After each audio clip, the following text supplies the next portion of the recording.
Well, we are following breaking news in a double murder trial that has captured headlines for years. It took 4 days for jurors to reach a verdict, and today we will finally get it in the brutal murders of teenagers Abby Williams and Libby German. Richard Allen is charged in the case. Police linked the 52-year-old to the murders after identifying him as the so-called bridge guy from this cell phone video. They also found an unspent bullet at the murder scene that matched a gun Allen owned. But this case was far from a slam dunk. DNA does not tie him to the crimes, and his lawyers argue Allen's months in solitary confinement caused him to go into a psychosis, making his multiple confessions unreliable. News Nation's Alex Capriello joins us live now from the courthouse in Delphi. So, Alex, the verdict is in. It has not yet been read. Can you set the scene for us? Right.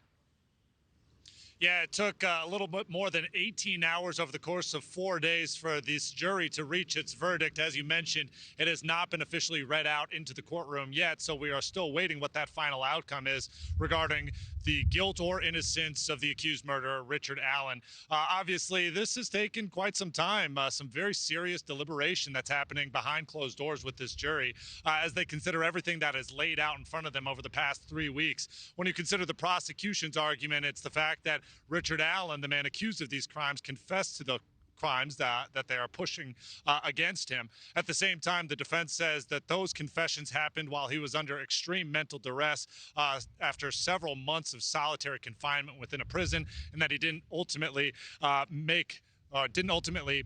believe the things that he was actually saying, and that the confession is false altogether. On top of that, we're looking at the prosecution's argument about this so-called bridge guy, that grainy cell phone video that the prosecution is saying is Richard Allen actually stalking those two girls.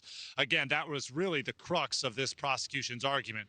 Waiting on that jury to actually enter the courtroom. In the meantime, we have seen the victims' families walk in. We've seen the defense attorneys actually walk in. All good signs pointing to the idea that this verdict is going to be read any minute. Keep in mind, no cameras are allowed inside this courtroom, so we are waiting. I'm waiting outside, Kelly, for one of our producers or one of the pool reporters to actually get the results of that verdict being read and then rush it out here so that way I could bring it to our audience here on News Nation. All right, Alex, thank you. Can you give us an update on the crowds that are gathered outside of the courthouse today? We know there have been all eyes on this story.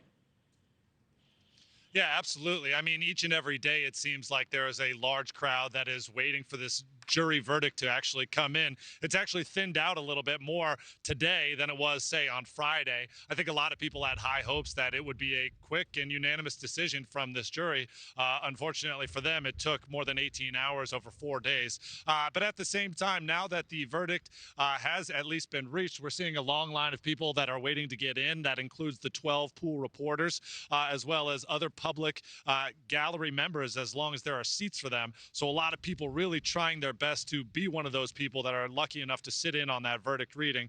Of course, this is a very serious moment for the Richard Allen family. They have been heartbroken as they've seen what's happened to the defendant, and his time in court could soon be coming to an end. All right, Alex, we will check back in. Thank you.